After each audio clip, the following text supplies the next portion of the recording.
Before the Fellowship, before the siege of Minas Tirith, there is Talion of the Black Gate, and Celebrimbor, the Ringmaker, banished from death, a legend among men and Uruks, the Gravewalker, in Middle-earth, Shadow of War. The successor to the game of the year, Shadow of Mordor, developed by Monolith Productions and published by Warner Brothers.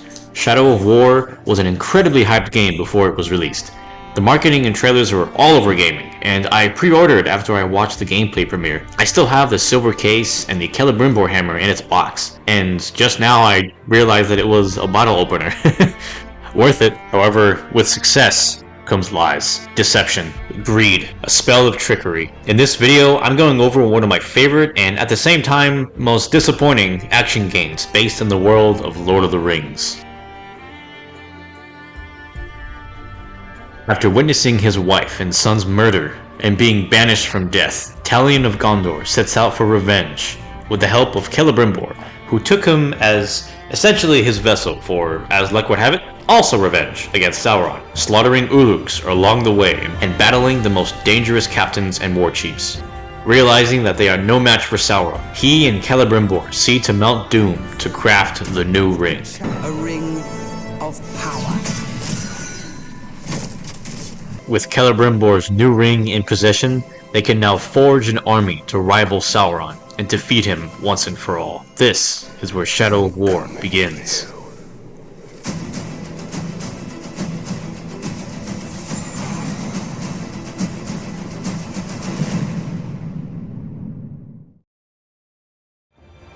Looking back to Shadow of Mordor, one of the smaller mechanics in the game was the domination of other Uruks to fight by your side. Everybody thought that game mechanic was so cool that they just made an entire game off that, and I'm incredibly happy with that outcome. However, during the marketing campaign, there were some instances where it looked like it was too good to be true. At first, it looked incredible. With the Nemesis System, players can form bonds with their fellow Uruks and significant rivalries with enemy war chiefs, which some is true, but it was quite exaggerated in the trailers and the gameplay demo. And what do you know, it was. But the emphasis on forging an army was true. Using the power of the new ring, you can dominate other Uruks and even captains all the way to the Overlord to serve in your army, growing with each fortress, spreading your influence across Mordor.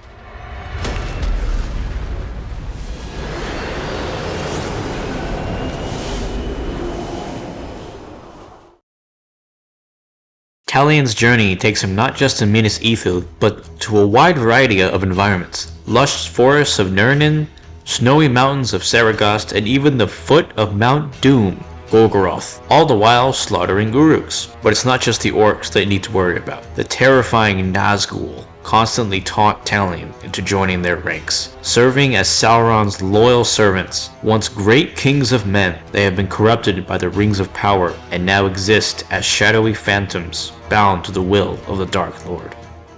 As the legendary Gravewalker, Talion and Celebrimbor have one thing on their mind: stop Sauron at all costs. But how they go about it is completely different between them. Before becoming the Gravewalker, Talion was just a man, a family man, selfless and heroic. He seeks to snuff out all the evil in the world and find peace, even to his most dangerous enemies. However, Celebrimbor is ruthless, bold, and his ambition drives much of their quest. He wants power. So much power. He wants to control Middle-earth as he sees fit, and with his so-called pure ring, he has that opportunity. During their visit in Minas Ithil, they find Idril and Baranor, loyal soldiers of Gondor. Idril, the daughter of Gondorian General Castamir. She's a skilled warrior and a leader in her own right. Her unwavering courage inspires those around her. Her and Talion cripple Sauron's forces behind enemy lines and spread fear in the Uruks. Then there's Baranor, a captain who's willing to strike deep into the heart of enemy strongholds to cripple an army, serving as a tactician and a large form of hope for his surrounding foot soldiers. The two of them represent the humanity in Talion and the resilience of man to fight against all odds. A surprising ally, but a welcome one, there's Eltario, the Blade of Galadriel, sent by Lady Galadriel herself. She is tasked with hunting down the Nazgul. She is as deadly as she is determined, using her light to shield herself from the influence of darkness. Her motives are more aggressive than Talion and are often butting heads of their goals. Typically known as the monstrous spider lurking in Cirith Ungol, Shelob apparently has a form of a seductive woman with the power of visions? Okay. And at the start of the game, she takes the new ring and does absolutely nothing with it, and only gives it back to Talion when the plot asks for it. Talion comes to her often to be granted a glimpse into the future in an attempt to prevent it. And yeah, we'll get to why I don't like this later. There are plenty of more side characters, but we'll be here all day if I were to describe them in detail, and to be honest, they're not that integral to the story, so let's move on. Now, let's talk gameplay.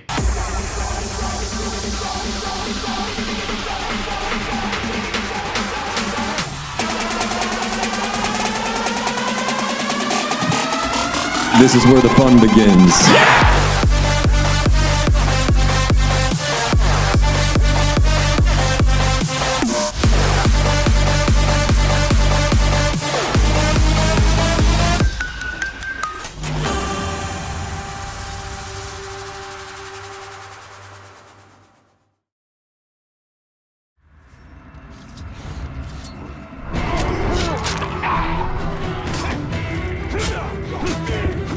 For the sake of making this video, I have set my difficulty to Nemesis mode.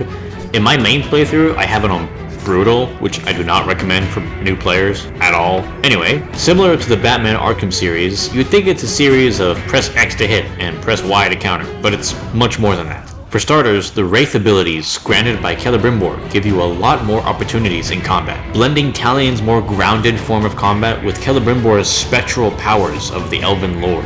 When filling your might meter, you could perform executions that have a chance of terrifying enemies around you and making them run away in fear. And filling that combo meter gives your next swing that much more impact and damage. Countering an enemy attack is extremely important, as one hit can completely ruin your combo meter. Or if you're on a high difficulty, kill you in one hit. Other attacks you'll just have to dodge outright. Not only do you have your mighty sword, but your elegant bow as well, thanks to Celebrimbor. Aiming the bow slows down time for a short while, either giving you time to shoot or using it to your advantage to close the gap between you and your enemy, or dodging an attack when you have no other option. Using the bow can also be used for versatility, or simply getting around the map faster, using the Shadow Strike. Prioritization is key when fighting these uglies. Personally, my primary targets are those damn spearmen. Killing off a captain's crew quickly will make it much easier to deal with them. Just make sure they don't have last stand perk.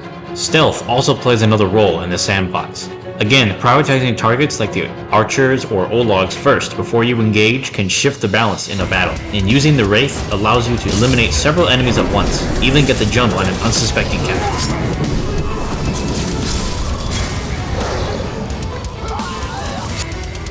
The environment can also be your ally. Plenty of traps to set off, hanging bait to call in wild Caligors or a Grog or even a Drake. Fortress assaults are the primary focus when it comes to the overall game design. Amassing an army for yourself and storming a fortress, capturing key checkpoints, confronting the Overlord and either slicing his head off or adding him to your ranks. Each fortress captured brings you one step closer to confronting Sauron and defeating him once and for all. And let me tell you something right now. You will want to die. A lot. Because what good is Shadow of War without Of the revolutionary Nemesis System. It's the Nemesis System. Nemesis System. With the Nemesis System. The Nemesis System. To the Nemesis System. The Nemesis System. You may have heard of one like me. He prances and dances and sings with glee. Wherever there's strife, the singer is there. He slaughters and slays with such merry flair.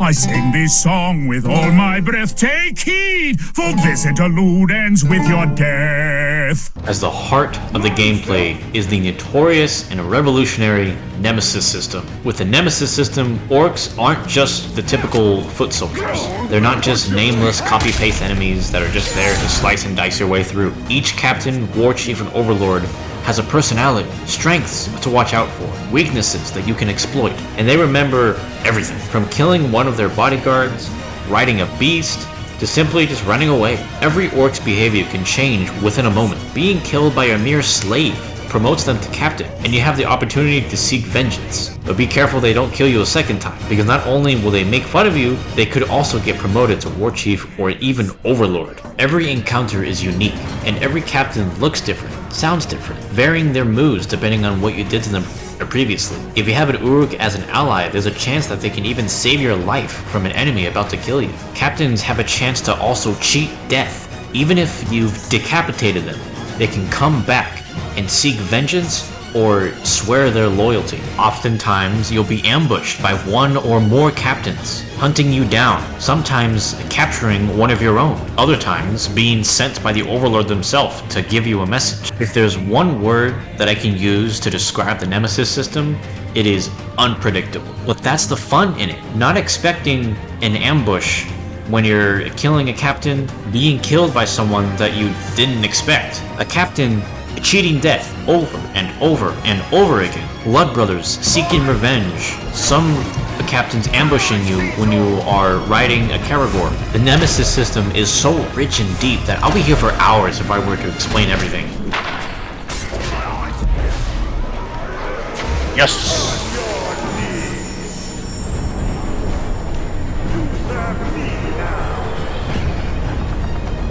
I'll be your chosen!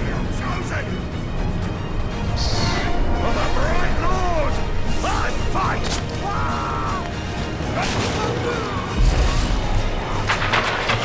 Fuck off. Fuck off.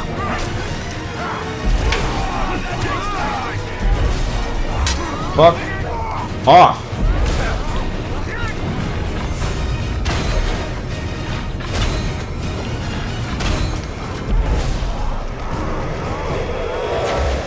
Yes, I have blood brothers. Too powerful. Fucks. Your legend rivals mine. An adventurer, a lover of life and death, a despiser of shallow moderation.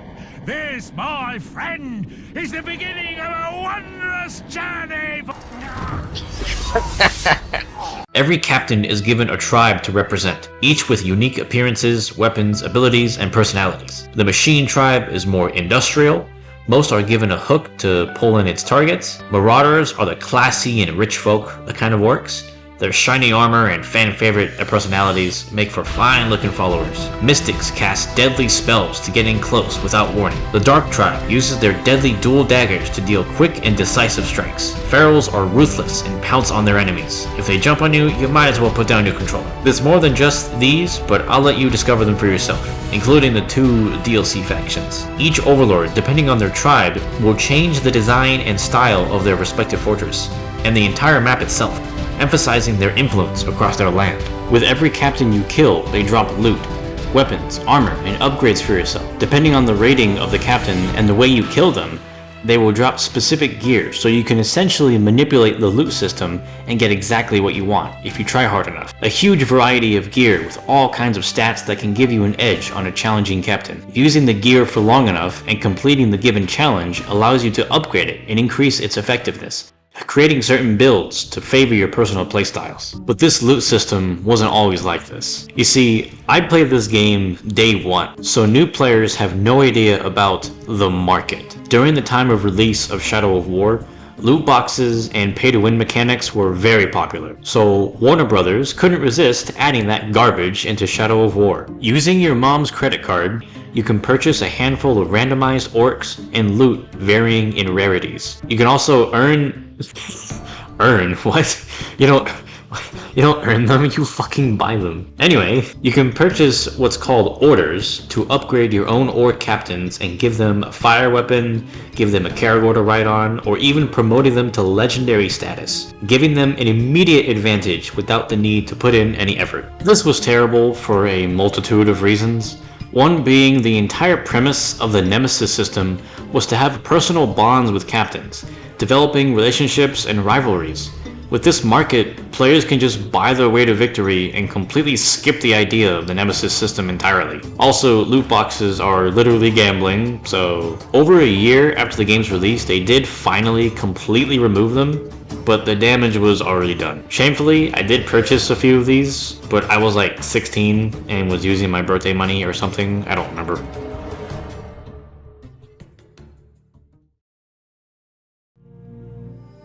Middle-earth Shadow of War will always remain one of my favorite action games of all time. The deep and interesting Nemesis system created entire storylines that my role-playing mind could soar through. The weapons and armor varieties were awesome, and the story, albeit not exactly canon, was still pretty good. But in my mind, it's canon, especially Talion's journey from man to Gravewalker to Nazgul to death. The Eltariel and Baranor DLCs were also amazing, changing up the gameplay in both. Thank you for watching. It took me a lot longer to make this video than it should have, but I have a job, and I am prioritizing that. Like I said in my previous video, these are merely passion and side projects for me. I enjoy this game a lot, so if anybody has any suggestions or challenges they want me to do playing this game, I'd be more than happy to. I also have plenty more video ideas in the future, so stick around for those as well. Subscribe if you want. Goodbye.